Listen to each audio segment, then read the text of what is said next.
8, 9, 10. Yes. Hey, Hi, girl. that was mid yawn, child. Hey, girl. How you doing?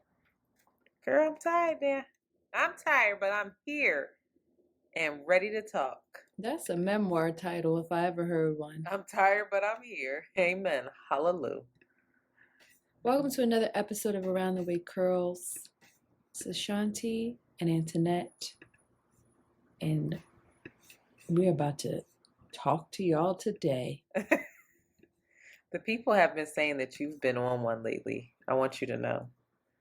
They've been saying that Shanti has just turned into a comedian. That you've been a comedian, but now you've really been in your bag lately. That's what the people saying. Well, all right. Just You're open it so up. weird. It's a slow burn, even for the community. Just opening up, just revealing and feeling safe, and like I can be myself more and more. Thank you to Amen. the community and for you, Antoinette. How you feeling, Sheila? Bet on Black is out. Your Bet pitch is on my out. episode came out on Monday, and I didn't watch it until Wednesday, I think. And I was cringing and crying and smiling. It was really hard for me to watch that. Like, Why? you know me, I dissociated. I filmed that thing and I was like, yeah. I felt after I filmed it initially, after I went up and I presented, I felt really proud of myself. And Yeah, you should have been. Everybody has been following me on this journey. You guys have seen where I started, and walking off that stage, I felt really, really good and really proud of myself. And I still do. I don't think I could have done any better than what I did. But watching it, and of course, comparison is the thief of joy. Watching the other contestants, not so much their presentations, their pitches, but the presentations of their actual business.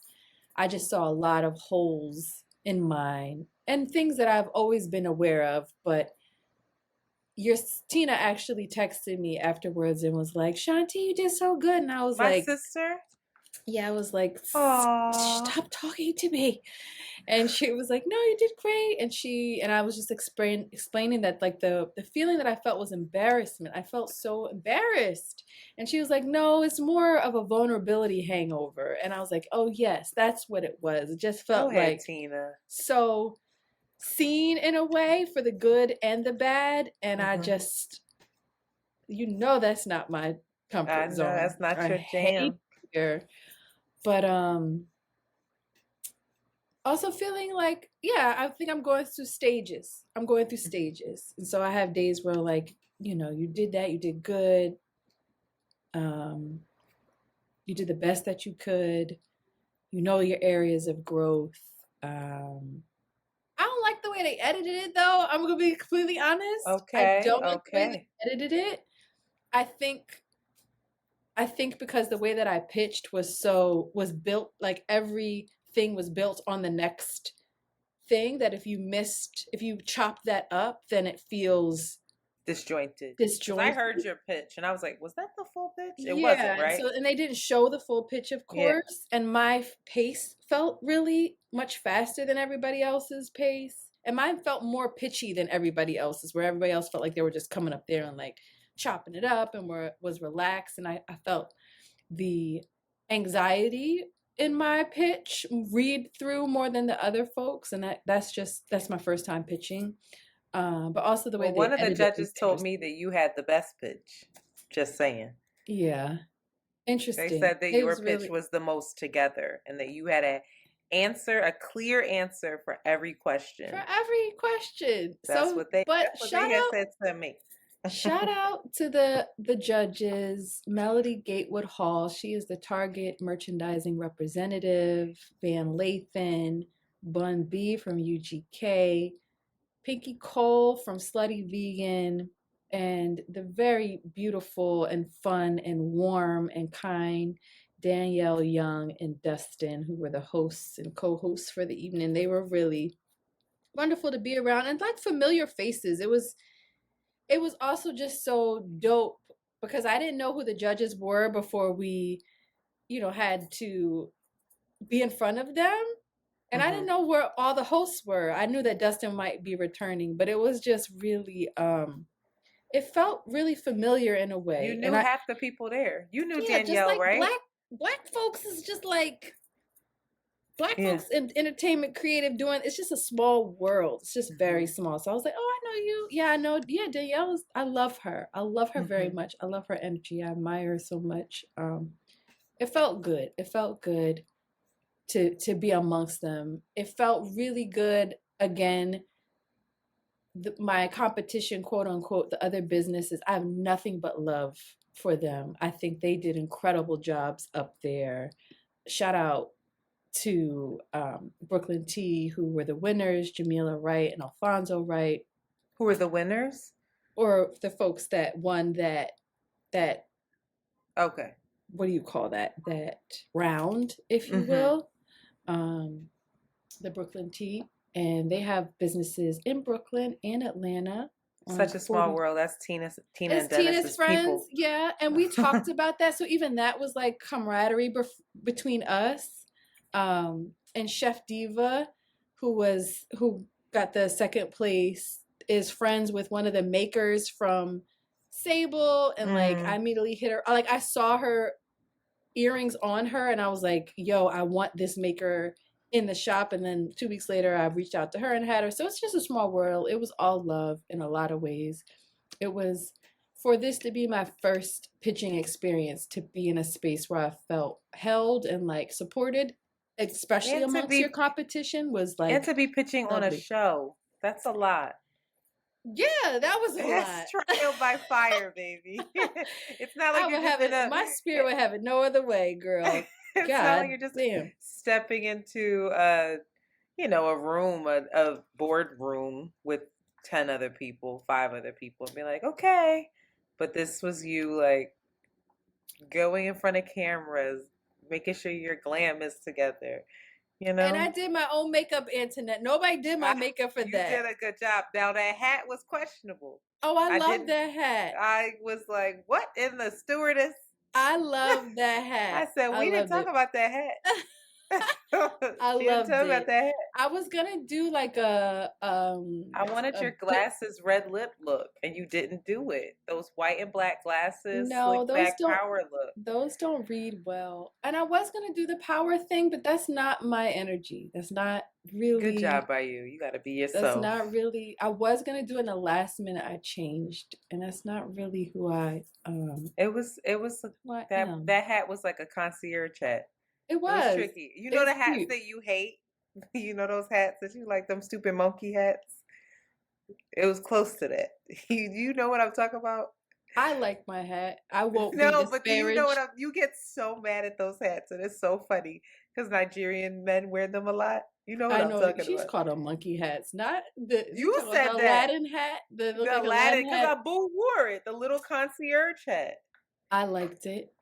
You felt good. It. Only you can pull it off. Let me walk in there with that hat on. Foolish. It'd have been all small on my head. It felt good. You were great. I have to be honest, I did not watch anyone else. I was like, where's Shanti? Where's Shanti? Where's Shanti? Oh, you should play.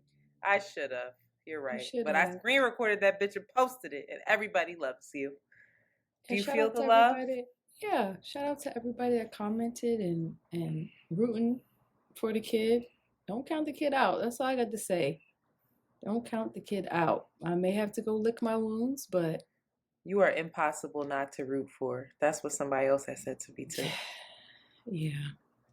They said, it's something about her. She's impossible not to root for.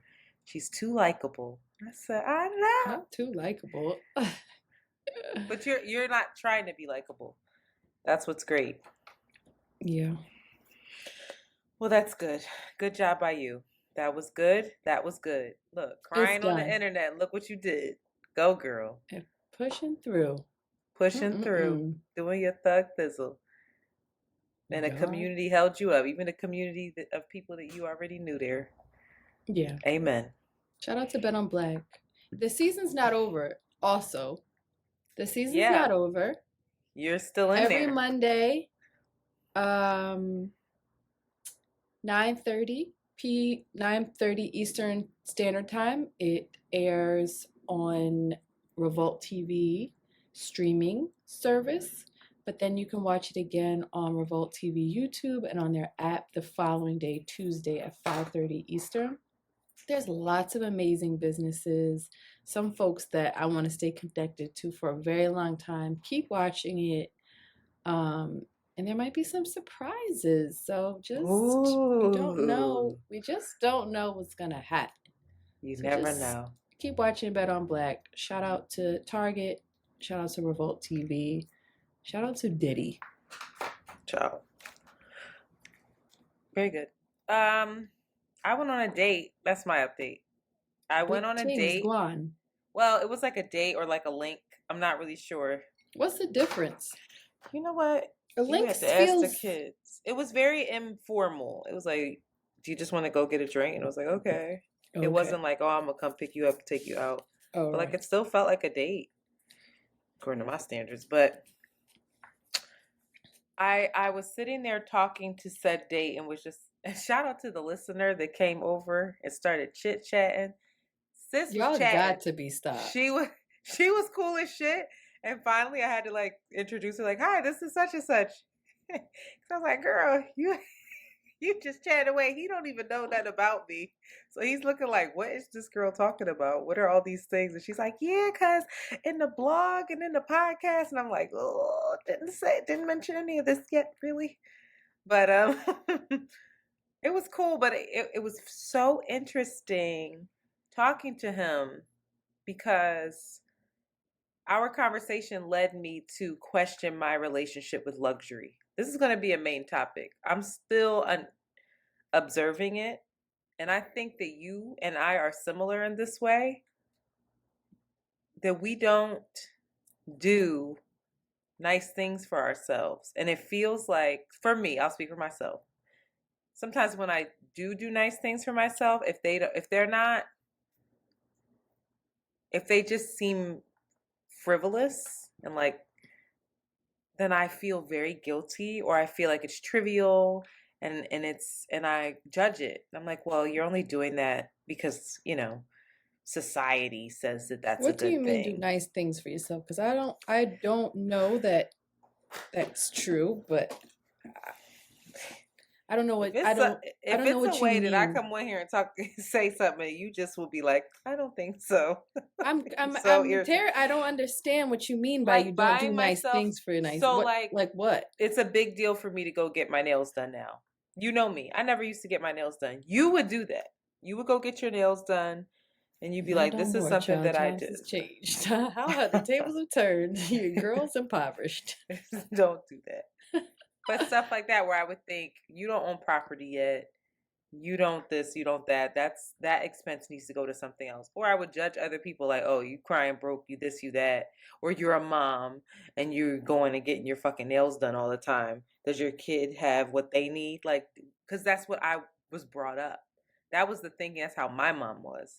Mm-hmm. She neglected herself completely. She didn't get her nails done. She cut her own hair. Never got her hair done. Now she's doing that and complains all the time and says how ridiculous it is. She won't buy this prebiotic drink that she likes for herself. And when I do it, I think like, okay, you can only have but so much of this, and you have to ration it out because this is not a necessity. In my world, I think about necessity. It's like he asked me, it was interesting. He was like, "Where's your purse?" Because I just walked in with like some jeans and a t-shirt on. It was warm that day. And I was like, "Oh, I just got my cards in my pocket." Not that I needed it, but he was just like, "Oh, you don't have a bag?" And then I I ran into him again. And he was like, "You just got this big ass book bag. You don't have like, can you put that down or whatever?" Like, because it was heavy. And he was like, "Is this what you carry around all day? Like, do you have a bag?" And I think he's noticing these things about me because, like, for instance, the waiter came over, was like, "Would you like another round?" I was like, "Oh no, it's fine." he was like, do you want another drink? And I was just like, oh, it's ridiculous. I said, oh, it's ridiculous to spend, 20, 40, it's $20 a drink. You got a drink, I got a drink. Now we're going to get another round, $80 on 4 drinks. That's crazy. Like, we could just go get a bottle and sit on the stoop. That was my rationale. And he was like, or you could get another round and enjoy the drink. And I was like, I can. That's not dumb. So in my mind, I do these things where, like, whether it's a lot of times it's around clothes for me, or like those types of investments that don't make any sense, or I won't do it. Or like, it's, me, it's a big deal if I go and get my hair cut. I never do that. And when I do it, it's a disaster. So it's interesting. I'm exploring my relationship with luxury. Even when I travel, it's very much like I'm cognizant to not, like, even in Bali, like, I think Bali was the first time that I really embraced luxury, and it was cheap. And that was kind of like why I was comfortable doing it. So I mean, yeah, I think it's a matter of means. If you can afford these things and you don't do it because of this idea around necessity, but if you can't afford it, then I feel like that's pragmatic and makes sense. There's a balance needed there. And then there's also like values, right? Like, I don't know what it is, but there's something swaggy to me. It's like, yo, I'm a woman. I just have a wallet and I put it in my back pocket. Like, I don't really need a purse all the time. Like, something like, for me, I love that idea, and it doesn't bother me at all. Like, oh, I just put it in my cards. That's not something I usually have a fanny pack on or a tote, like a tote bag. You know me. But you're not from what I know about you, you're not a purse girl. Like, if you'll say like, oh, that's a nice purse, but you're not like, that's not I would like a purse. I will never buy it. I'm being dead serious. I'm sorry. My child is in this room and she's wandering around on the floor and I'm distracted and I don't know what she wants and I would like to give it to her, but I don't know where it is either, Jolie. So now everybody is involved in this quest. And here you go. All right. Peace to the gods. You go.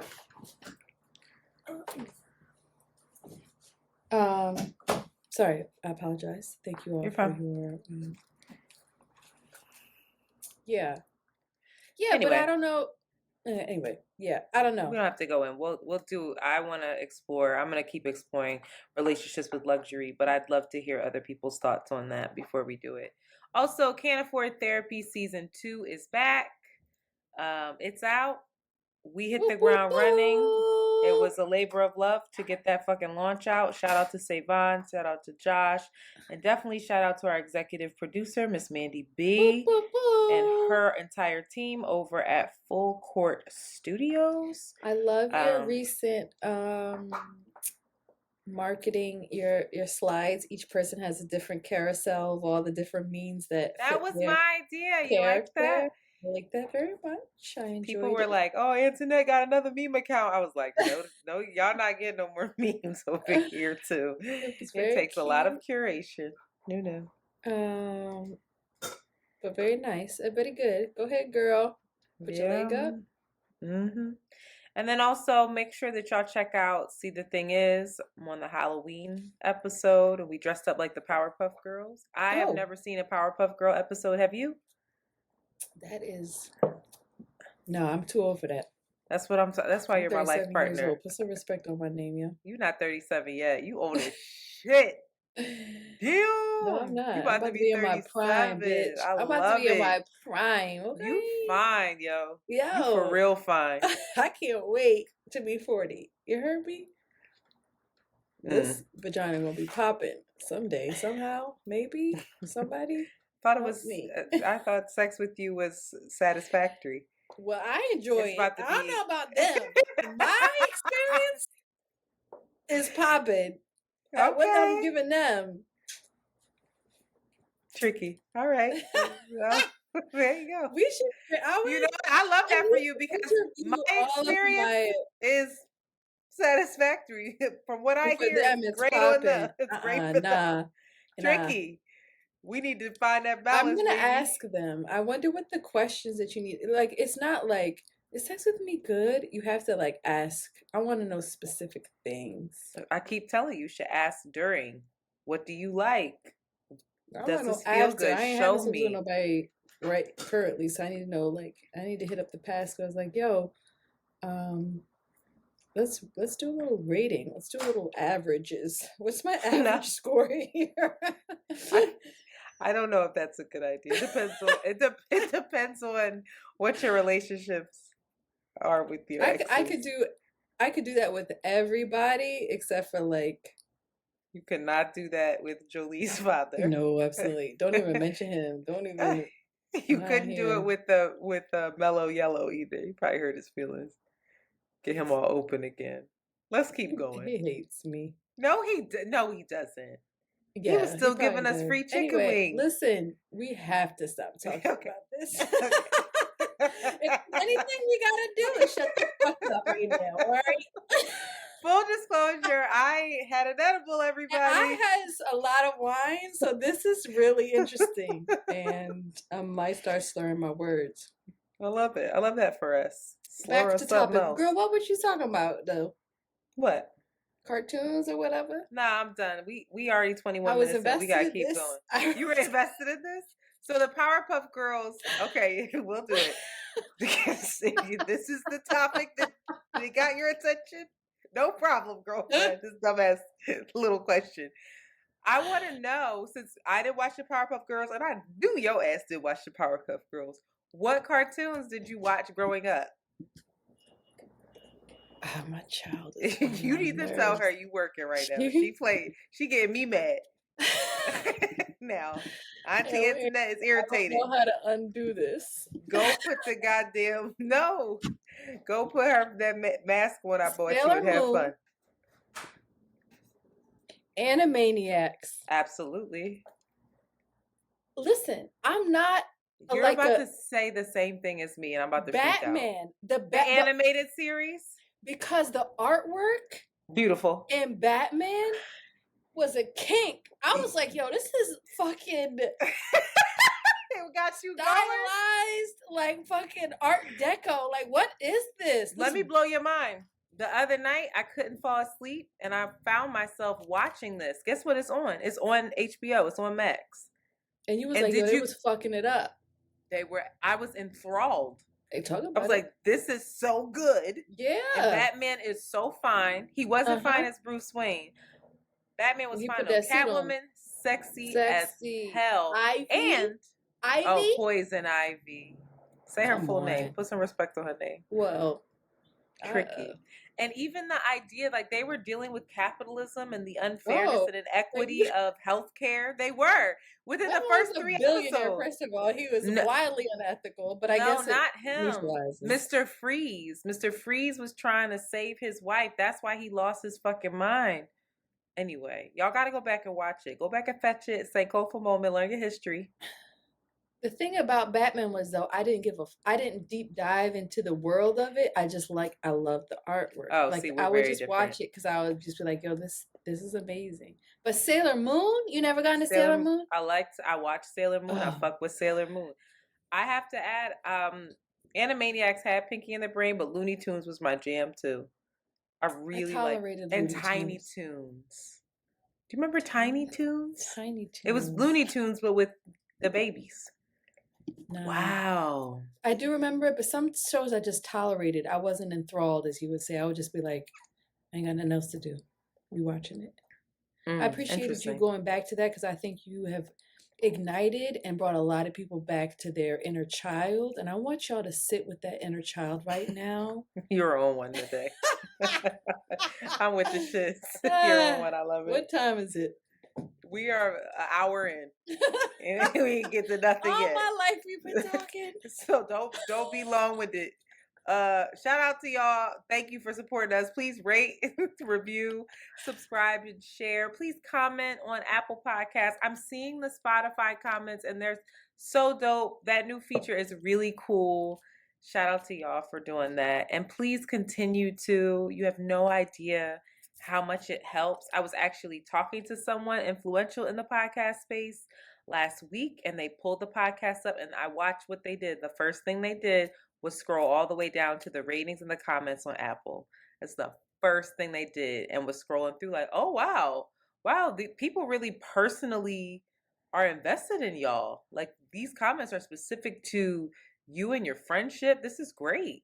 Wow. And I was like, oh, thank you so much. So, and if you want to see our lovely faces, as I'm sure this episode is gonna get tricky. I just know it. It's been getting tricky the last couple of episodes. If you did not watch Shanti last week, you think you see, that's what I'm saying. You think Blaxploitopia was funny? And it was. Because somebody commented like, wait, when I listened to this, I didn't realize you were reading. And that could make it worse. And I was like, it does.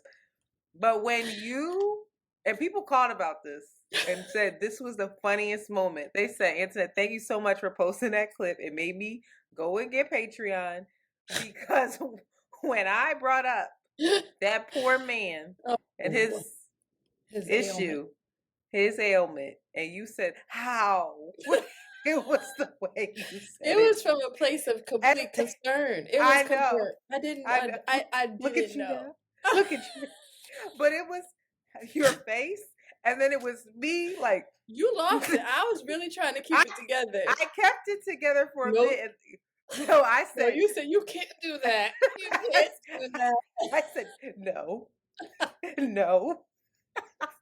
And then you just went, try to look at your fucking face now. Oh God. Anyway, it's comedy over here, so it's a real treat to be able to see us. When you see us, I think you can also understand us a little more, because I know people think, they're like, Antoinette yells at her, and someone wrote, was like, Antoinette, I realized something. When you're on See the Thing Is, you're much more polite, and you're much more like, no, I'm serious, this really made sense to me. They're like, you're so much more polite, and you're like, it's less familiar.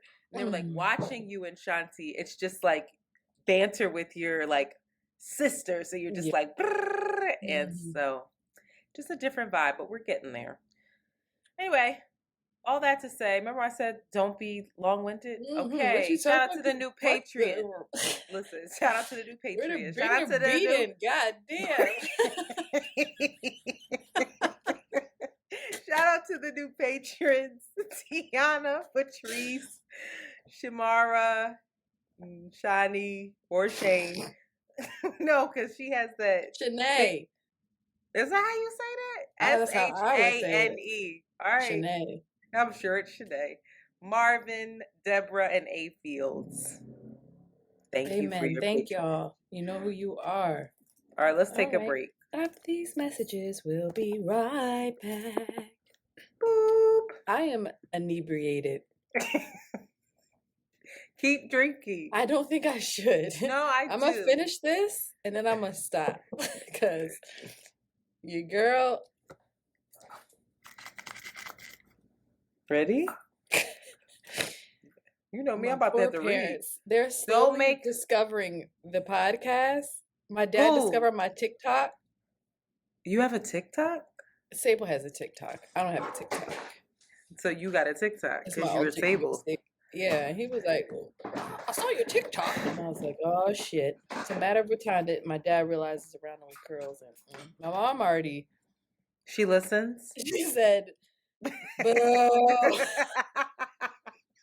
Hated it. Can you send her the Palestine and Israel one? She might like that one. That would be one that she probably be like, she's wrong. But, you know, she tried at least. Girls, I don't know what there's to discuss. Never mind, don't send it. All right. I don't need my feelings hurt. Listen. All right, ready? Sorry, Monty. And we are back. Hot shit. I've been listening to Malcolm Gladwell's The Tipping Point on YouTube. It's a great book. I read this book a very long time ago, Philadelphia Freedom School. Shout out to PFS. in my servant leadership, we read this to try to figure out how things ignite. And I'm going to read you the synopsis. The magic moment when an idea, trend, or social behavior crosses a threshold, tips and spreads like wildfire. The book gives the reader some great examples of how trends take over, using an analogy of how epidemics spread. It got tricky. Okay. Did I say that right? You did, Queen. Okay. Anyway, I'm listening to this book. It's so excellent.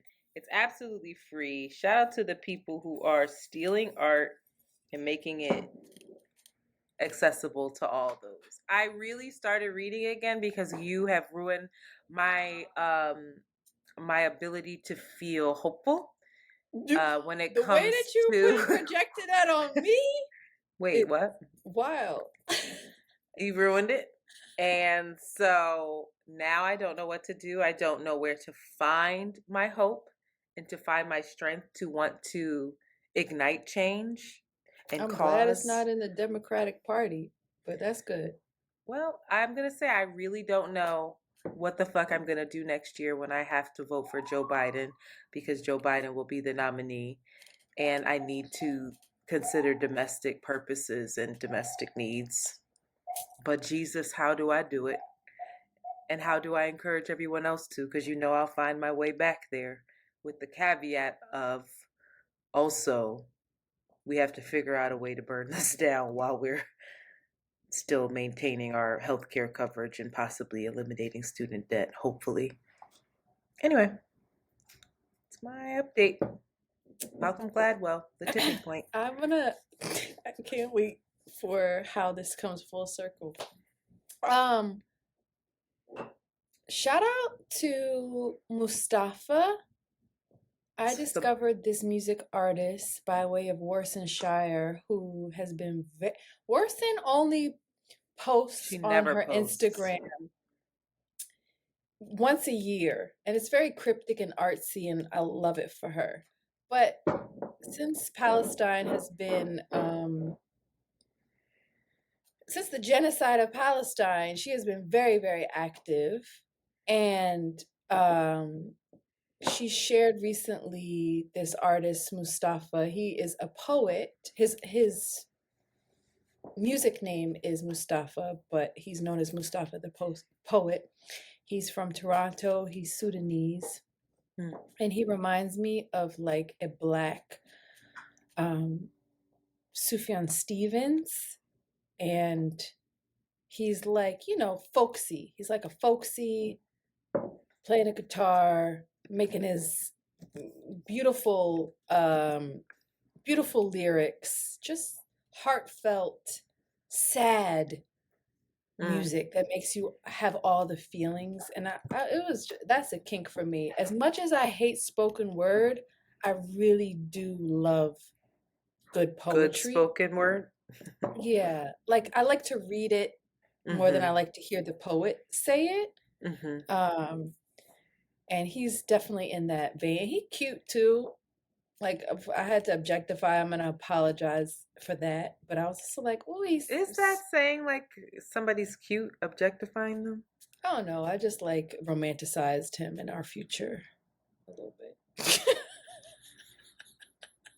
Okay. Not the eyebrows that you just did, but no, he's really I'm looking him up. I really enjoyed his music, so you guys should check him out.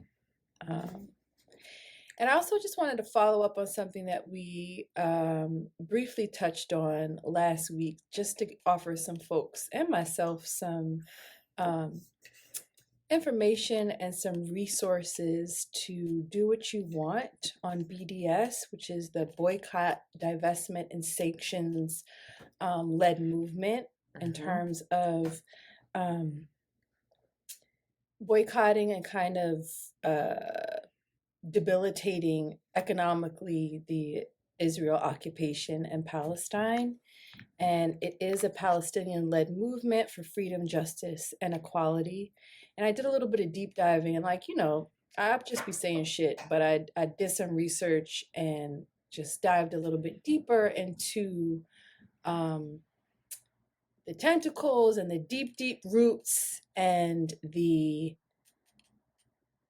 monster that is business in occupied land, and how this just kind of it makes me think of kind of like makes me think of like the Matrix in a way, or it makes me think of like a, what do you call that entity that gets onto something else and kind of like sucks the energy from it? Parasite? Like parasite, very good.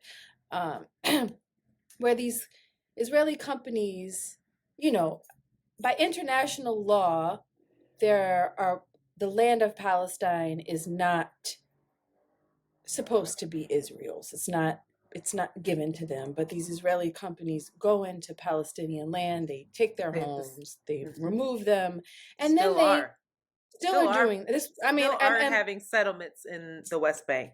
And that's why what's happening in Gaza is so very great, because you remove the people and all you have is access to the land. You get rid of the people, you get rid of the energy and the will to fight and resist against it. And then you just have this land that you can do what you want with. But in a lot of spaces, in the West Bank, as well as, of course, in Gaza, they take this land, they build businesses, and they reap incredible, incredible profits from it. That land that's not theirs, they displace them. The Palestinians don't get any kind of economic say or return for this. So it is kind of like the pulse and the heart and a major artery that can be effective in cutting, or at least weakening, this stronghold that they have on Palestine. And so if you're interested in that, there's a listing of a lot of companies that invest in these Israeli businesses, as well as profit from these Israeli businesses. And you can check that out on bdsmovement.net to learn a little bit more on what you can do, and most importantly, just to kind of like get the education and the language, which I'm still very much learning myself, but I think that is an important resource for folks. Just a little stat here. There's lots of restrictions on Palestinians in terms of how they can access and make use of their own land.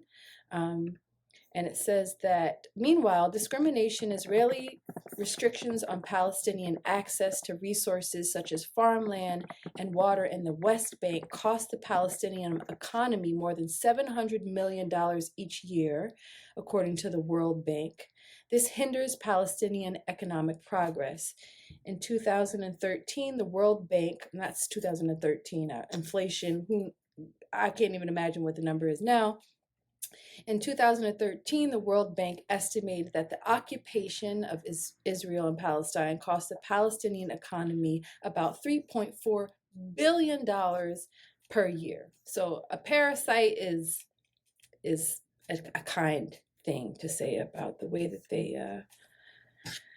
are profiting off of their occupation. But into politics as usual. What's going on? Well, I think you started it, and I think we're going to abbreviate this just because we're about 40 minutes in, and that is fine. I did want to give some updates on Palestine, that an Israeli strike targeting what they this is their claim, that they were targeting a leader of Hamas, a commander, that happened in a refugee camp in northern Gaza. Another bomb also went off. Again, we're recording this November 2nd, so by the time you hear this next week, things will have shifted. But yeah, they hit a refugee camp. They actually hit two, but this one left catastrophic damage and killed, they say, a large number of people. Palestinian reports at least 500 people were killed. And this is, I don't know how to pronounce it, Jabalia. I was listening to it and I heard it. That's not how you say it, but that was the name of this place. It's in the outline. But basically, this was a refuge for folks who were already displaced from the first displacement. And so people were just like, you're bombing a refugee camp now, and you're celebrating that you took out one person of interest. That's what the claim is. But you Did they? That's what their claim again. This is what is being reported. We're not on the ground, obviously, but yes, that is what the celebration on the Israeli military side is. Also, the Rafah crossing, that is the border between Egypt and Gaza, that is opening up a little bit. They are actually taking people now. They claim to be taking only the very, very wounded and the very ill. What it sounds like in other reports is that they are mostly taking Palestinian Americans, Palestinians that have dual citizenship. This making my stomach hurt. I hate it. Also, Hamas is releasing more videos of hostages, and they are basically saying that they are going to release international hostages. And this is a strategic play, it seems, because Hamas sees that so much of the world is starting to shift a little bit and call for a ceasefire. So they're no longer in full support of what the Israeli military and government are doing in Gaza. And they're seeing that there's like support for the Palestinians. And a lot of people feel like this is a ploy to then it's somehow get support to be for Hamas, which is, again, we've discussed, is not the same thing. The two don't just coincide. I would be remiss to say that there are still hundreds of hostages. There are still, I watch these interviews of these Israeli families who are like, do you know where your child is? Do you have a child? Do you know where they were last night? Because I don't. Do you know if they're alive? I don't. And it's really sad and hard to hear. Unfortunately, a 23-year-old German Israeli woman who was kidnapped at the Nova Music Festival by Hamas, she's been declared dead by the Israeli Ministry of Foreign Affairs after a forensic examiner found a bone fragment of her skull. And so it's been determined that she wouldn't be able to live. There was video of her being kidnapped, and she looked to be unconscious, but they couldn't tell whether she was dead or alive. Anyway, her mother said earlier this month that she last spoke to her daughter after hearing rockets and alarms sounding in southern Israel, calling to see if she made it to a secure location. Her daughter, Shanti, told her mother that she was at the festival with few places to hide. And so I'm listening to I'm grateful to Channel 4 and Democracy Now! And Al Jazeera, because I'm able to hear both sides, and also the Daily has done some good work. But when I listen to it, I just hear how people are going to dig their heels in even deeper, because the pain is so vast. And if you're talking to an Israeli person whose family, and not everybody feels the same way, but I'm giving this as an example, whose family has been kidnapped and all they want is their family back. There's some Israelis that feel, Netanyahu, hey, Prime Minister, please make some sort of deal with Hamas and like have some sort of diplomacy so that they will release my people. Other people feel like this is, and what's interesting is many of the people who feel like what's happening in Gaza is justified are a little far removed. It's not parents, it's not like siblings. They tend to be like other neighboring Israelis who are just like, do you see how these people are? They're all the same over there. And that's what they truly believe. That if you don't get rid of all of Hamas by any means necessary, then we will be exterminated, because it's in their doctrine. So how could you question me on that? You know? And then it's very, I think, for us, easy to see the suffering of the Palestinian people in Gaza and in the West Bank, because they are doing bullshit in the West Bank.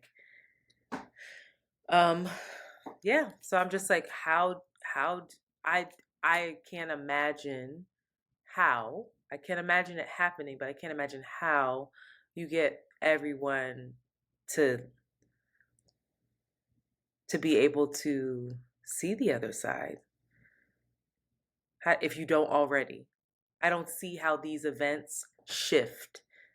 You know, it's like once I don't see how a current Trump supporter will not support that after everything that's done. It's just like, okay, so that's where I'm like, how do you solve for this? Where do you begin? What's the tipping point? Girl, we ain't got the time, honey, because so much stuff is just so much stuff is coming up, at least for me, in this. Just around fear, number Mm-hmm. one, right? Like how do we manage pain collectively? How do we manage fear collectively? How do we I think that is the most important question that should be asked and interrogated. And I think what's happening for me is my ideas around justice have been obliterated in Mm. watching all of this, or like the collective performance or the collective definition of what justice is. Mm-hmm. And it's all the fucking everybody, black, white, Palestinian, Israeli, my own interpretations of what justice are. And again, I don't have a baby that's missing. I don't have a baby that's been burned by phosphorus. I don't have a baby with limbs gone. Buried under rubble. I don't have any of that. So like there's that as well. But I feel like there's a collective reckoning and a collective something around fear that's happening. And I feel like Israel's moving from a place of deep fear, and Palestine is, I don't know. I can't. There's too much, and I'm a little tipsy to even begin talking about it. But I feel like there are these like surf. I don't know. I don't know. We don't I have. don't You know. don't have I don't know to. if I don't know if we can play. I don't know if these deep things are going to be wrapped up in a bow or made to make sense on the political playing field, because I feel like that they don't have the language. They're not I in don't even mean practice of this. political. I'm just Yeah. talking about. I'm listening to personal accounts of people, Yeah. and I'm like, how do Well, they ever I think that's switch where it up? begins. That I think that is actually the Agreed. most interesting thing, and I think the best thing that we can do is how do we deal with fear in our own selves, and like this idea of what justice is in our own actions. Because I've been thinking a lot about like where does the way that Israel's responding live in me? Where in my actions, or what of that is in me in my daily shit, you know? We're like, It really never hit again. home. You ain't never gonna do this to me by any means necessary. I'm gonna protect myself, and I'm owed this. This is mine. I'm gonna take it. Yeah, this entitlement, this protection, this defensiveness, this yeah, this idea of justice, so much so that you've lost sight of what justice really is. You've lost sight of like the heart, or yeah, I don't know, but that's what I've been sitting with, and I think everybody can just sit with. But this grand collective mirroring that's happening is wild to me, child. Yeah.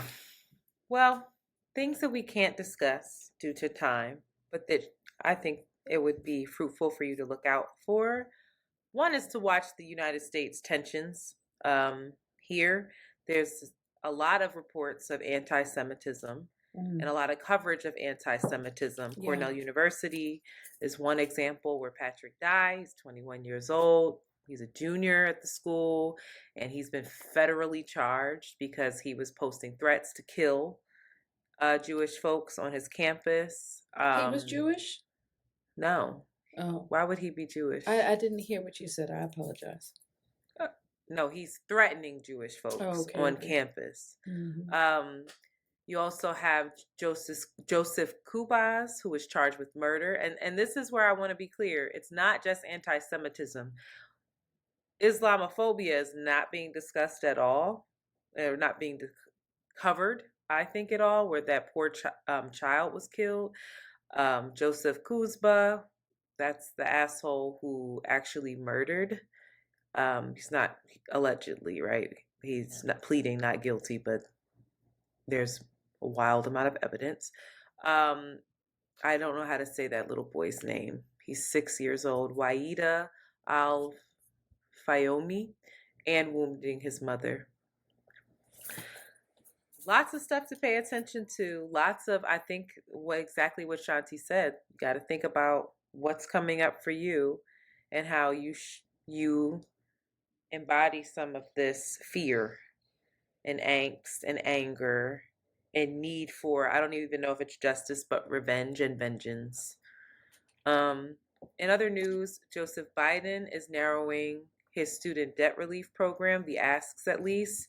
He's basically saying that this is his new proposal, is that borrowers whose balance exceed what they originally owed, they would qualify. Those with loans that are that entered repayment 25 or more years ago, those who have used loans to attend career training programs that led to unreasonable debt. It's very interesting. How do you define unreasonable debt? Or insufficient earnings, those who are eligible for other loan forgiveness programs but did not apply, and also those who are experiencing financial hardship. All very broad things. I think it's interesting. The borrowers whose balance exceed what they originally owed. I don't know how, I guess it depends on the actual percentage, but again, of like the interest rate, because I'm thinking to myself, so the people who have been paying their loans down and like spent a ton of money paying their loans down, a significant amount, they don't qualify, so they just got to keep paying it down. It's like, that feels weird too, you know? So I don't know how he gets this done. We'll see. And finally, pay attention to Trump, yo. Trump is getting in all kinds of trouble in his court cases. He's got 1 billion of them. But girl, three of Donald Trump's lawyers in that Georgia case, girl, they turned. They took a plea deal. They pled guilty, which means when in pleading guilty, they have to then testify in any other any other cases, so they will be called to testify against Trump. They're all saying, yes, I conspired in election fraud, in trying to steal an election. Tricky. Also, Eric dumbass Trump, child. Who is Eric Trump? Eric ain't Kendall. Trump. Who the fuck is Eric Trump? Donald Trump's son, girl. His name is the one Eric? that he don't even like. The one that he doesn't like. I Look never up heard Eric Eric. Trump. Let me see what Eric looked like. No, you ain't never heard of the other girl. It's Eric, Donald Jr., and Ivanka. I know and then Ivanka. there's another one. He don't like. He don't fuck with Eric. Wow, Eric I ain't is never the fuck seen Eric before. Eric is the fuck up. So Eric was in court today and told this judge, he was in the New York court, he told the judge that they were not inflating the value of Trump's empire, and that he had no idea. He never saw any documents. He never this, he never that. And then the fucking prosecutor got up and read an email where he references how they are inflating the value of the Trump empire, and how even Donald Trump's apartment is They said in some documents that he claimed it was X amount of square feet, and that was apparently 40% higher than what it actually is. Dumb shit. Dumb shit. Like the dick measuring contest that goes on in their mind is just wild. So I love it. I hope his ass gets locked up. I really do. I hope and pray. I'll be mad as shit if he don't. But I think it's all on Georgia. That's it. That's it for politics. We don't have time for more. Sorry. Pop culture. Oh my God. Sometimes you gotta put your tail between your legs. Sometimes you gotta come on a podcast and get behind a microphone and say, you know what, community? Forgive me. I tried to forgive someone who was, I don't think they were worthy of the forgiveness. Oh. It's tricky. Oh. It's tricky. But what I do know is Britney Spears is whooping Justin Timberlake's ass right now. She said, who got the laugh last now? Listen, Bring my Britney's knives book out on you, knuckle. in her first week has apparently sold over 1 million copies. As it should. The audiobook, the clips were going all over social media. We all know that. We've all seen them, I'm sure. I love that Michelle Williams is reading this audiobook. Do you know that? You know Michelle Williams, right? Yes. Yeah. I just love that so much that this Oscar winner was like, because people don't understand that is the type of treatment and reverence Britney deserves. An Oscar winner will read my book, and it's well written from what I hear. I'm going to buy it. And the insight I'm getting into how shackled and Britney's a victim. Manipulated. Yeah, Britney's a victim. She's been exploited. They yoked her. They milked her. They did. The machine, the Lucy, had her by the neck, squeezing real tight like that snake from I'm a Slave for You. And we thought that she was living her best life, and we ate it up. We ate it up. What a gorgeous story of capitalism and fame and beauty, and what a gorgeous talent. What a and it's just rotten to the core. It's a very human story. Yeah, it's like, whoa. What an American allegory. What does allegory mean? Saying words. What is Don't know what they mean. What is it? It's a story, poem, or picture that can be interpreted to reveal a hidden meaning. Typically a moral or political one. That's Shanti. I'm gonna play a clip. Okay, I'm gonna play a clip, and it's a long clip, but I'm gonna play this drum. So infatuated and so in love, I let it go, even though the tabloids seemed determined to rub my face in it. When NSYNC went to London in 2000, photographers caught him with one of the girls from All Saints in a car, but I never said anything. At the time, we'd only been together for a year. Another time we were in Vegas, and one of my dancers who'd been hanging out with him told me he gestured toward a girl and said, "Yeah, man, I hit that last night." I don't want to say who he was talking about because she's actually very popular and she's married with kids now. I don't want her to feel bad. Britney. My friend was shocked and believed Justin was only saying it because he was high and felt like bragging. There were rumors about him with various dancers and groupies. I let it go. But clearly, he'd slept around. It was one of those things where you know, but you just don't say anything. So I did too. Not a lot. One time, with Wade Robson. We were out one night and we went to a Spanish bar. We danced and danced. I made out with him that night. I was loyal to Justin for years, only had eyes for him with that one exception, which I admitted to him. That night was chalked up to something that will happen when you're as young as we were, and Justin and I moved past it and stayed together. I thought we were going to be together forever. I hoped we would be. At one point when we were dating, I became pregnant with Justin's baby. It was a surprise, but for me it wasn't a tragedy. I loved Justin so much. I always expected us to have a family together one day. This would just be much earlier than I'd anticipated. Besides, what was done was done. But Justin definitely wasn't happy about the pregnancy. He said we weren't ready to... Sorry, I could play the whole book. But yeah, just remain quiet and docile and likable. Trained to do so. Trained to silence herself. Trained to look past it. Trained to be a good, likable girl. Because that's what sells.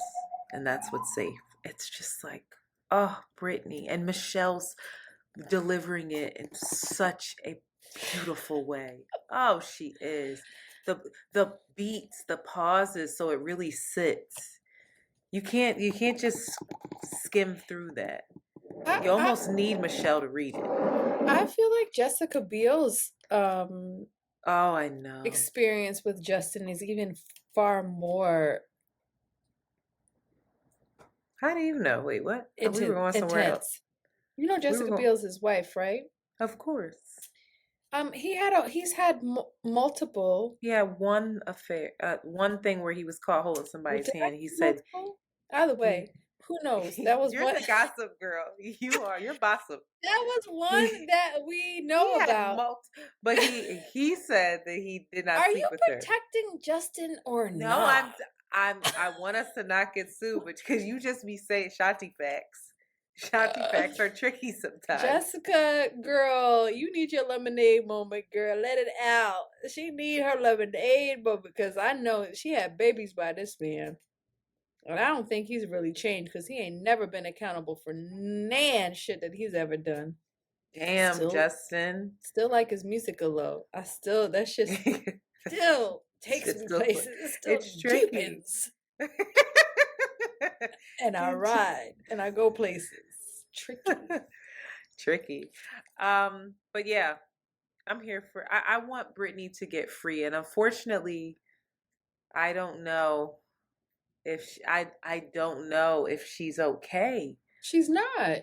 It makes me so sad. We want her to be a victim and then we want her to be healed. But this is the consequence of the exploitation and this is the byproduct of the machine that she was put through. She's not okay. And she ain't never gonna be okay. But she is that's why we fuck with Britney, because there is something in her that's very like aware. There is something that's tapped in where she's like, nah, she's like, I'm gonna dance with these knives, but also, and you go see I'm unwell, but also like I'm gonna tell my truth. But also I tell my story. Yeah. That's my Sag sister right there. You know Britney's a Sag. I didn't. She crazy. Crazy's dismissive.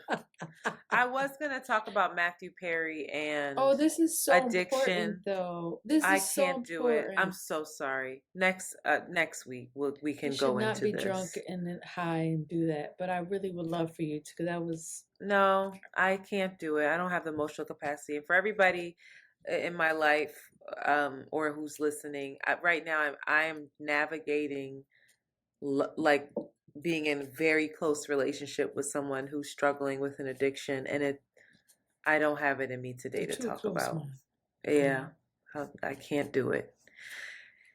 What I can do is talk about this bullshit right here, though. Oh wait, I'll save that for next. Because you don't know nothing about Saucy Santana and DJ Academics, right? All I know about Saucy Santana, deep face beard, and then Academics was put in their place by Erykah Badu because he does look like a mouse. He does. Very much so. That's all I know. That's all you know. Okay. I'll do it now. So Saucy Santana is Young Miami, Carisha, Diddy's bae. That's his best friend. Word. They love each other. They ride for each other. Okay? Mm-hmm. Yep.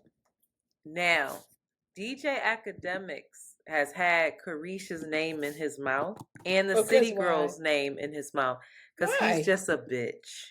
Mm-hmm. DJ Academics is just a bitch. He's just one of these guys that made a lot of money, and just sits in a chair and just talks a lot of crap and has a ton of following.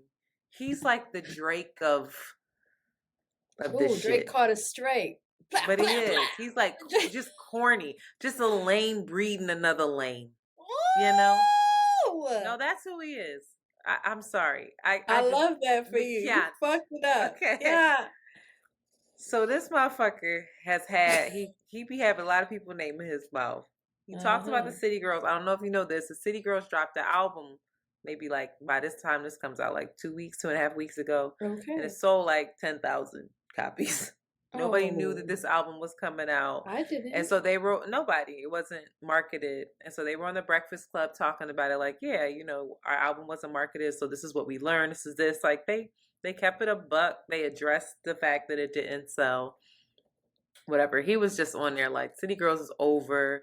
Then they're just an example of not being talented, this, that, all the third. Okay, fine. Cool.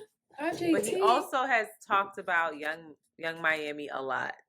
And like just been dismissive and also just rags on women. So Saucy Santana caught wind and said, not my best friend. He came through with the Antoinette energy. Antoinette love language. Let's go. My motherfucking love language is saying, Okay? Now, First the tricky of all, thing about Saucy, this blink, Antoinette. I know this one eye ain't closing. This delayed eye is a telltale sign. But somebody that the girl said that. is high. The delayed eye No, is a you know what it is? telltale I think sign. I'd be trying to keep my eye on the outline of you, so only use this eye to blink. I think I'd be like, I can't. She I but leave I me love it alone. for you. So listen, Saucy Santana got at him. It was like basically said, "You're a bitch. You always arguing. You always got some women name in your mouth. How you got women name in your mouth? And I'm the gay one, and I don't even talk about women. I only fight niggas. Da da da da da. And guess what? If you really want to talk about it, be about it. Come see me. Karicha's having a Halloween party. Pull up, and we can talk about it. Basically, say, I'm gonna fuck you up. But then he ended with, and since you a bitch, I'm gonna fuck you in your ass after. Okay. Emasculated him and questioned his sexuality. Niggas but can't here's the handle thing. it. So then DJ Academics could not handle. So DJ Academics, they went back and forth. This wasn't one exchange, but DJ Academics did go on his platform, call him all kinds of bhakti man, and just like he don't play about that kind of stuff. There's certain things that he would never get behind. He's Jamaican too, so tricky. Whatever. So then, you know, Saucy ended it with the I'll fuck you in your ass because you a bitch, right? DJ Academics then got on his platform and started to cry. What? He started to get emotional, but because he was like, I want to say how I really feel, but I can't say how I really feel about this because I'm gonna get canceled. This dude basically, this is how a lot of, believe it or listen, which is valid. I don't know if it's valid, but I'm gonna present the argument.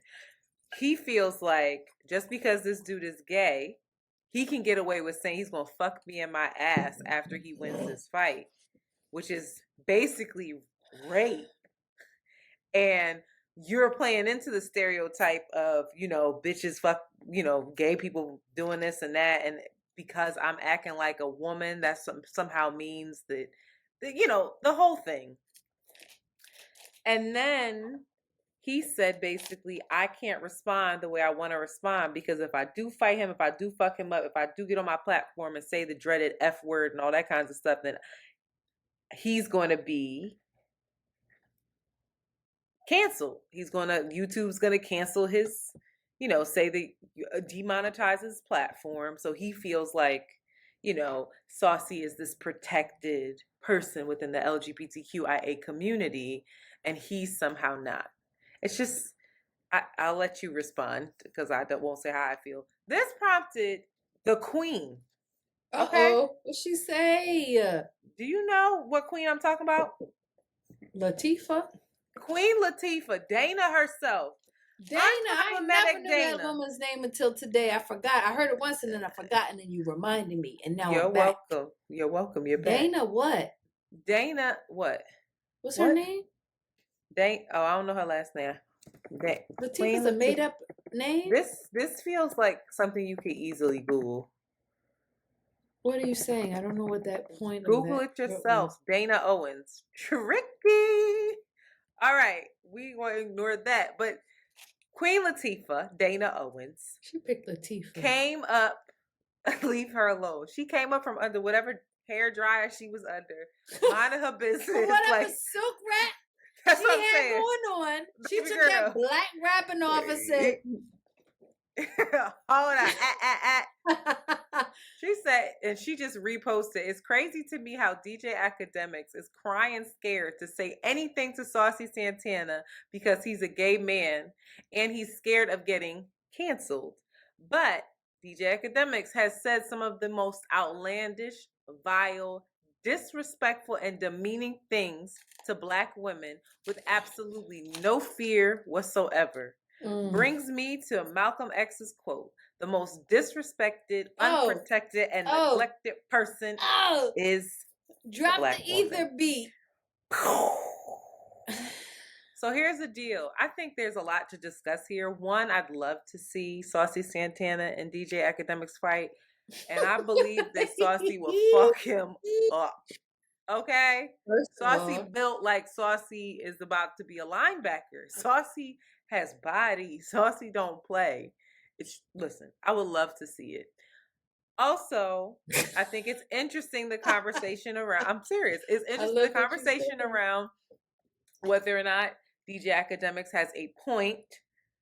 This broke clock theory has a point in the okay, you can come out here and say you're gonna fuck me in my ass, but if I respond in a certain kind of way, then I'm gonna be anti-LGBTQIA. So is that cool? And I get canceled. But you can say that and you still gonna be good.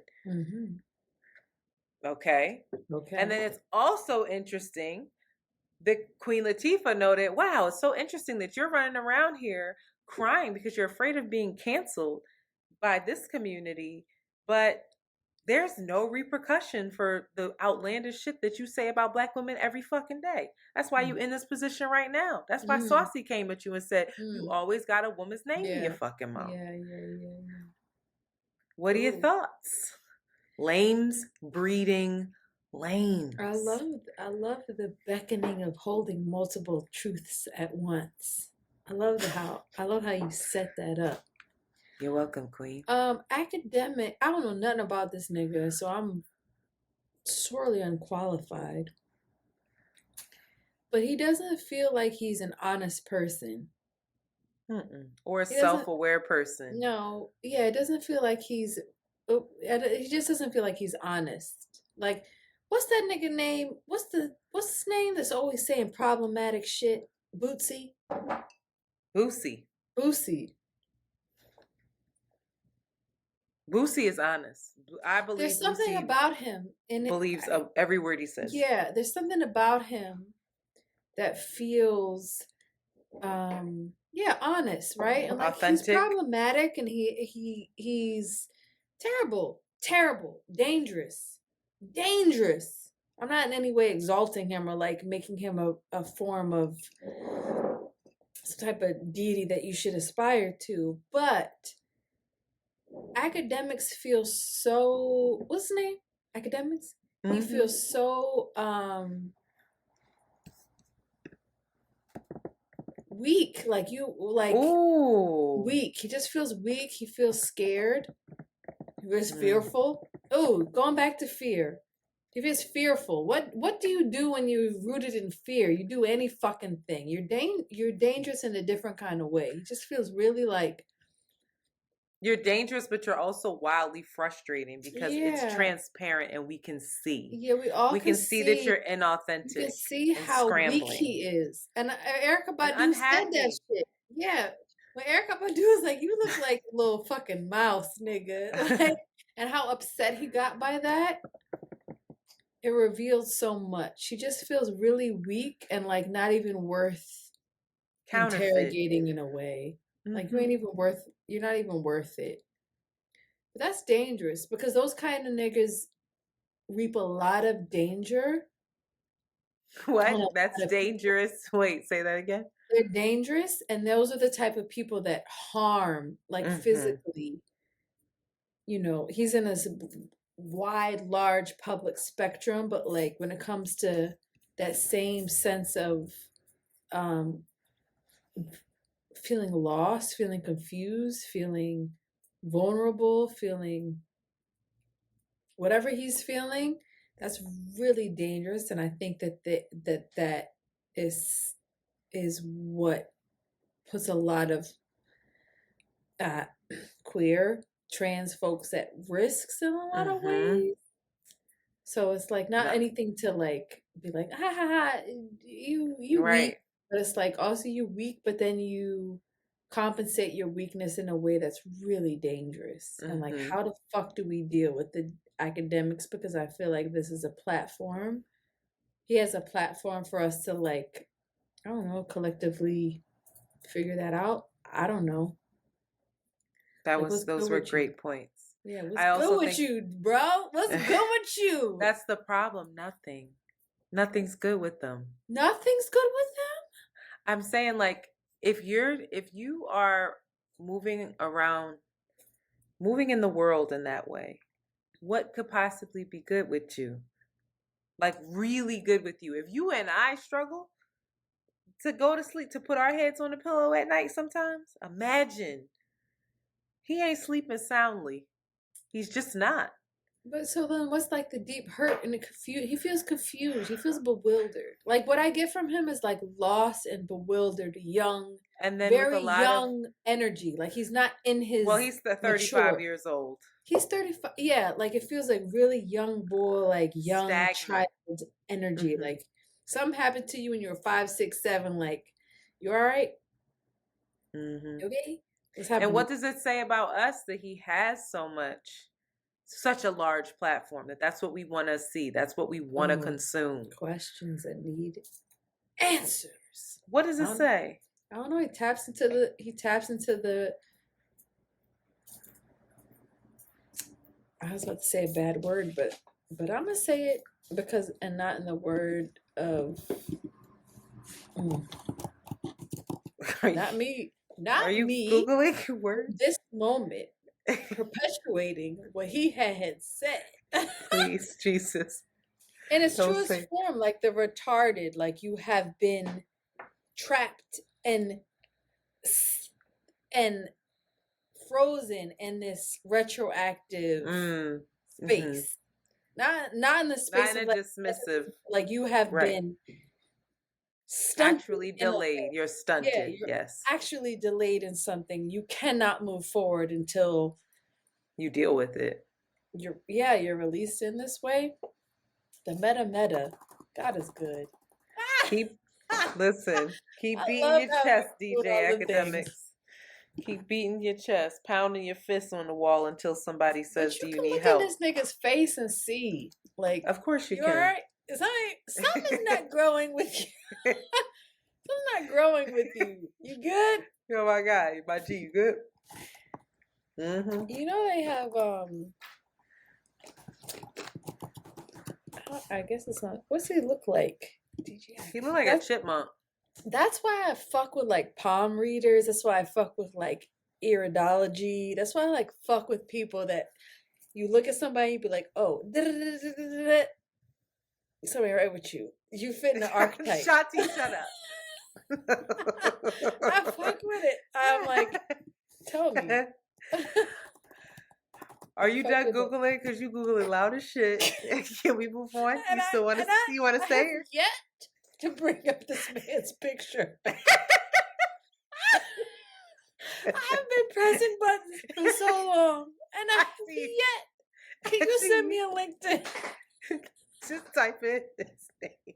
Why can't you do this? I don't know. I don't understand. Right now I have it in my cursor is ACEM. All right, wait. That's not how you spell it either. That's not how you spell his name. Wait, I'm sending it to you right now because I want your reaction to him. He ain't well. He's 35, looking like an old man, old little boy, an old little I boy. clicked the thing. You looked at him. Girl, you just sent me his name. You did not.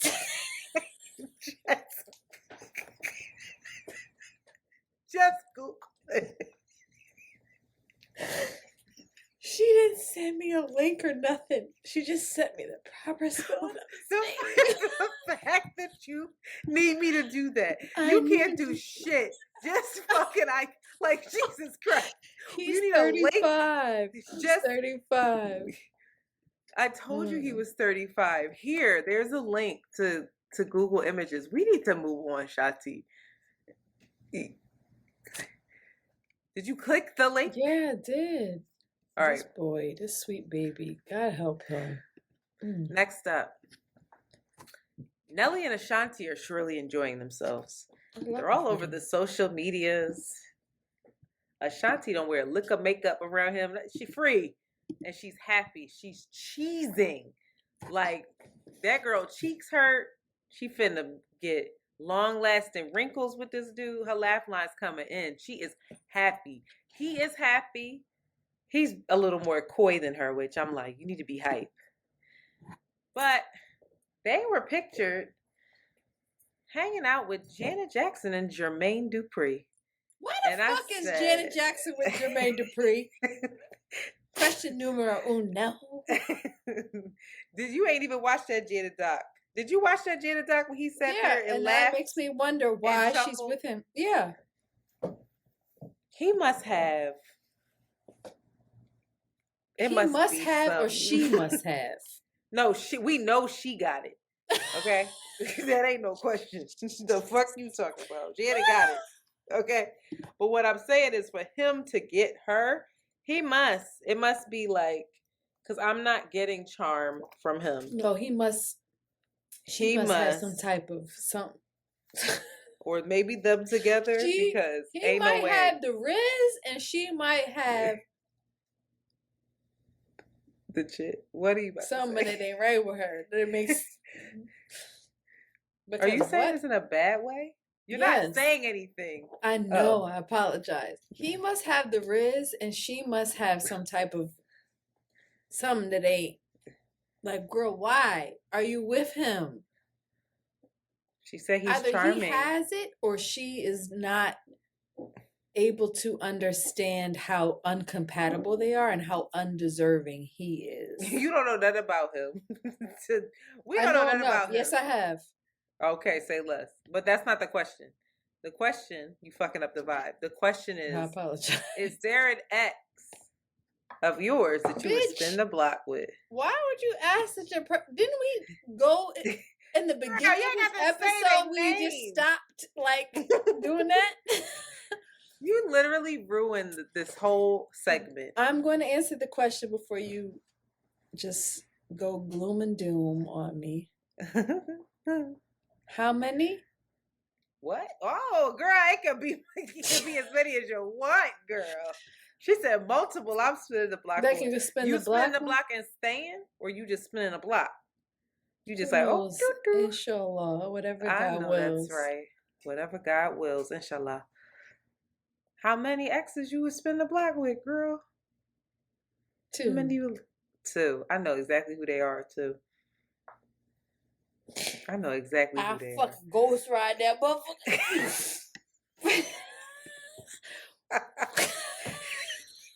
Y'all can't see her. This is Shanti. You gotta talk because it's a podcast. I can't. I can't. There's nothing else we can say. 2. Why? How about you? Why them?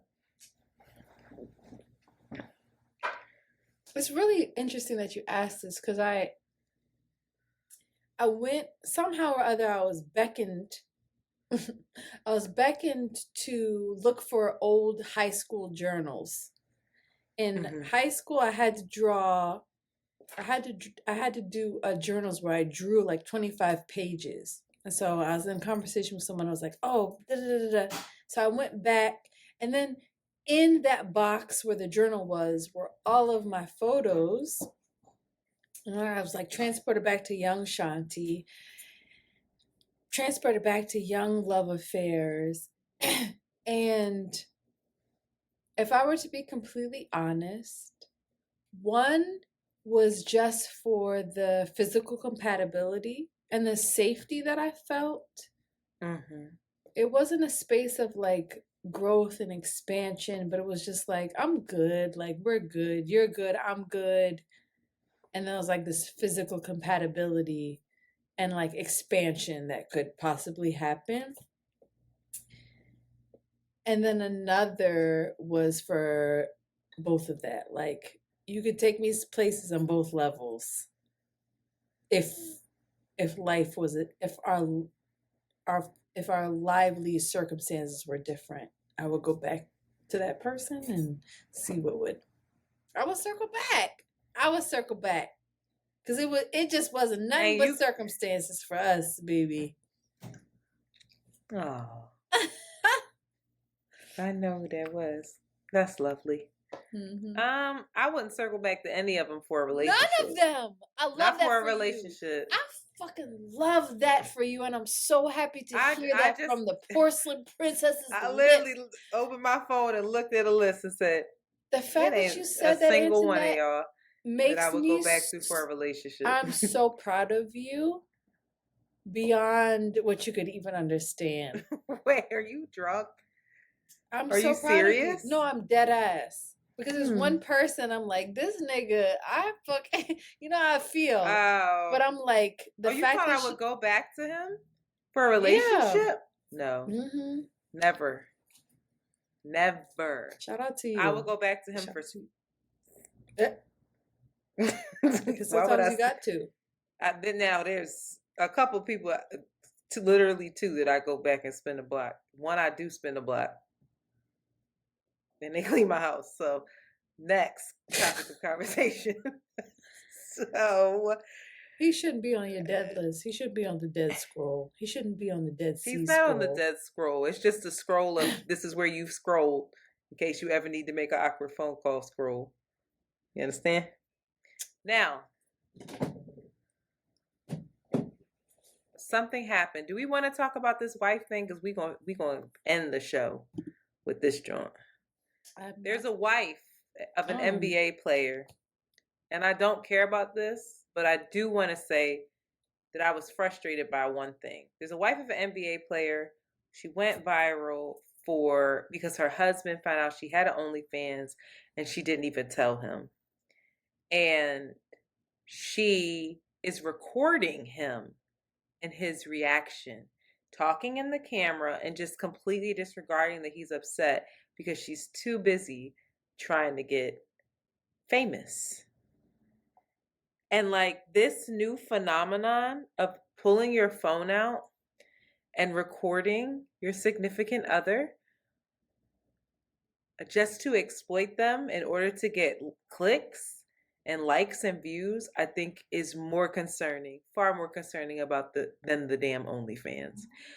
The lack of respect she has for her husband and for her marriage and for his feelings was like jarring to me. Jarring. You pull your phone out if you feel in danger. You pull your phone out if you need to prove some shit later. I get it.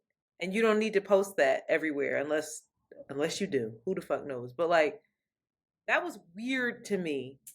Like, did you see it at all? I didn't see it. Of her just drinking her coconut water and making light of it. Like, you knew who I was before. Like, it was just exactly. Nuts. Exactly. No. Yeah. That's what you're saying. What she was saying about that was the OnlyFans. And that's why I'm inviting everybody to listen to wait. The next episode that's going to be airing on Thursday. God is good. Shanti. The universe is built of patterns and impulses and things that help you activate, to help you understand and integrate, and then to make decisions. This woman was ultimately, right? If we had to put a grade on her, she gets an F. Bad girl. You did wrong. You weren't right. You are exploiting. You are benefiting from vile intentions. But you, nigga, can't claim victim. I refuse to sit there and have you say that you're a victim in this, because there have been red flags and things that you have ignored. How do you know that? You are making so many assumptions. Because God is good. Because life is good. Because nothing. I don't think you would be saying that if it was flipped. I really don't. You'd be like, I can't believe this fool went on the internet and did that. And what's flipped? If it was he had an OnlyFans or some shit. No, I wouldn't. No, I wouldn't. Really? I think that in interpersonal relationships, no, I wouldn't. Absolutely not. I don't think having an OnlyFans necessarily means that you're bad. No. Or that, no. Yeah. But that you're with somebody that would do something like that to you at that extent, from zero to, that's like villain behavior, right? But like she's so a villain. Many people get. Oh, you're saying that extent of like I'm total saying disregard. That level of disregard does not blindside you. That you have red flags, you have things that signal, and she revealed herself to him a long time ago that he didn't see because of his whatever his ulterior motives are, whatever his shit is. That I'm like, Antoinette, everything is a co-creation. Everything is a co-creation. Everything is a co-creation, and don't act like you blindsided by this behavior, because that's 160. That's crazy. You ain't tell me that you didn't know that she was capable of that? Ain't no way. Ain't no fucking way. Did you know that some of your partners were capable of what they did to you all the time? Yes, at some extent. Mm-hmm. Interesting. You didn't? I don't know. I have to think about that. Absolutely. And what I perpetuated on my partners, same. Same. It didn't go from 0 to 100. That's all I'm saying. It didn't go from 0 to 100. It went from 0 to 50 to 70. 25 to. I see where you're going. Don't ruin the next episode with just running your mouth now. Hope you got more to say there. Wait, we got one more thing there. Oh God, this is never ending. What's next? No, we're leaving. I can't leaving out on this. This is the new Negro spirituals. Unpopular opinion. I was mad as shit about this because I was like, there's so many other people. Why would they do that? There's so many other people that they could have tapped. Why did they do it? I was mad about it. And then I was like, cool. That was my initial response. I said that on See the Thing Is, they're exploiting him to get clicks and stuff and likes, coonery and buffoonery. But then I sat with it and was like, he actually didn't do that bad of a job. Antoinette. If you listen, I know people that are very tone deaf, and he was at least finding the note. This was ridiculous, but it's also kind of hilarious at the same time. I think Flava Flav Antoinette has been a lot to us. You want to talk about duality? This motherfucker has duality. You ever heard Flava Flav play the piano? He can play. Have you heard him though? Yes. Be honest. Yes. He could play his little piano. He can. There's something entertaining about him. And then he retweeted this so proud, and then also retweeted him playing the piano. He said, it is nothing that Flava Flav can't do. Yes, and I said, that's the kind of delulu that we have to have, the belief in ourselves. I'm going to take us out. This for me? To this ad. If you like sweet toys from Chewy, it is. Oh, God. Sorry, Monty. Did I get anything this year? Don't play this. Get a free $30 e-gift card.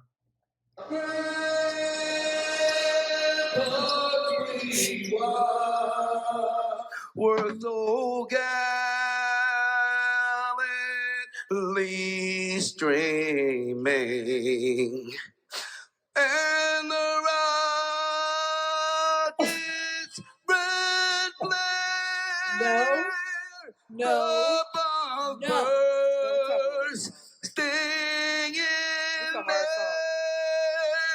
there gave proof to the night that our flag was still there. Oh, say, does that star spangled banner yet wave? He tearing it up. This is the best part. Or the land of the free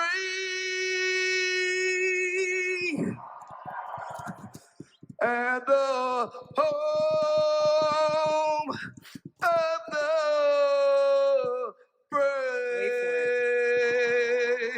of the brave, of the brave. Hit it! He ended it strong. That of the brave was really good. I don't give a fuck what anybody. The fact that he heard it and hit it.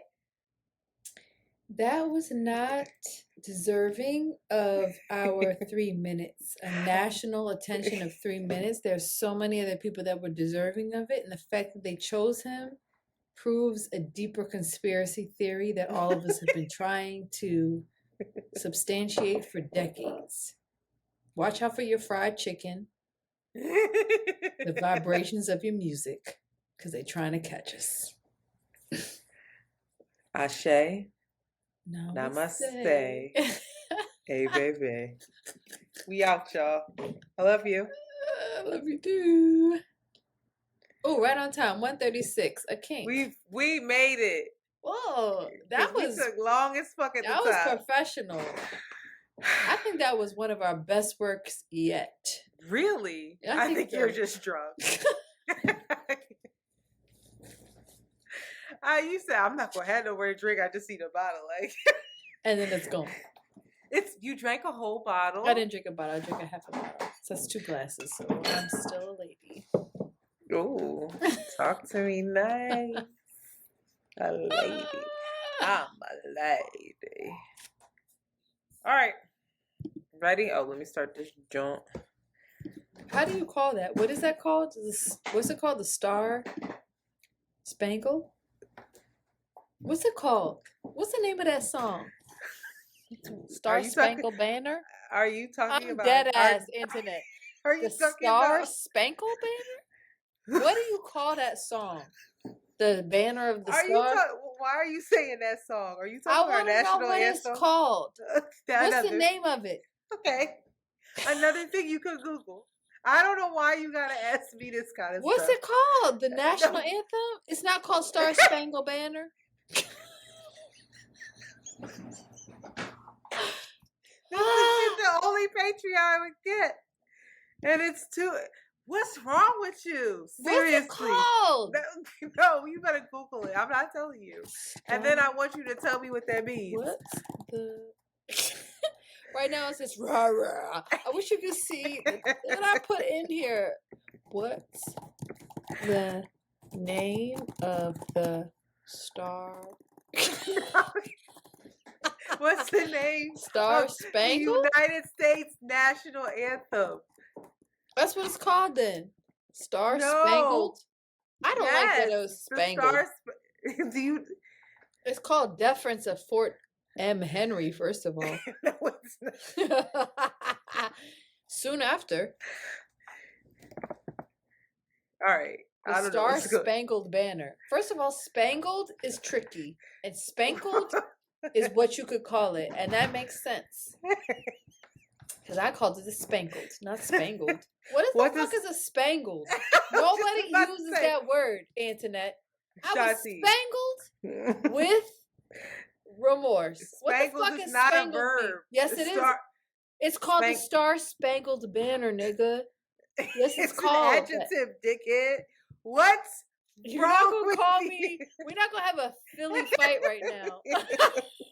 That was the Philliest interaction we've ever had. You're tripping. She said it's called a star. So what's the verb that you would put there? It's called Since the we on it. Star Spangled. But who says spangled? But why would you think a verb goes where spangled is and not an adjective?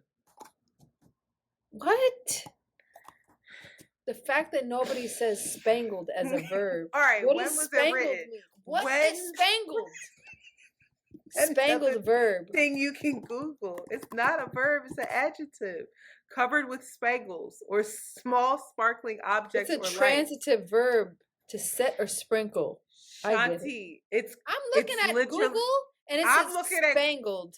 Transitive verb to set or sprinkle or as if how it's did you spell spangled. spangled? Did you spell it wrong? Did you spell it wrong? Spangled. Spangled, the way that they're using it, yes, is an adjective. It means bright, not what I'm getting. shiny. The Star Spangled. The star. First of all, it's Star a song. is the adverb. Star is the adverb. Star is a noun. It's a thing. Spangled, then that's my point of exactly is a verb. Spangled. It's transitive to set or sprinkle. Star is the noun. Spangled. I don't think- Spangled that bitch with my sperm. I spangled that bitch with my sperm. Come on, we gotta go. I 'cause spangled that bitch. I think you're about to get bad. Spangled is a verb. I don't know what you're looking at. All right. Spangled is You're not right. a noun. I didn't say it was a noun. What did you It's say it It's a was? verb, but it's also an adjective. And in the National Anthem, it said, I asked, what does Star Spangled Banner mean?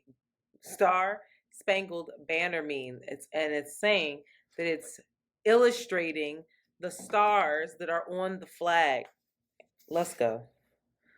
It's singing about the flag. Adjective sort of describes a verb, and there's no verb in that. Star Spangled Banner. There's no verb. Okay. There isn't. You're Just- right. To be clear, there is no verb. Yo, So it can't be an This adjective. is when you get annoying. When you get drunk. I'm saying. I'm just saying. I'm clarifying. Where we at? What's Oh. going on with this? Do you see it? All I right. see. She cute though. Bitches wish they could have a messy bun like that. All right.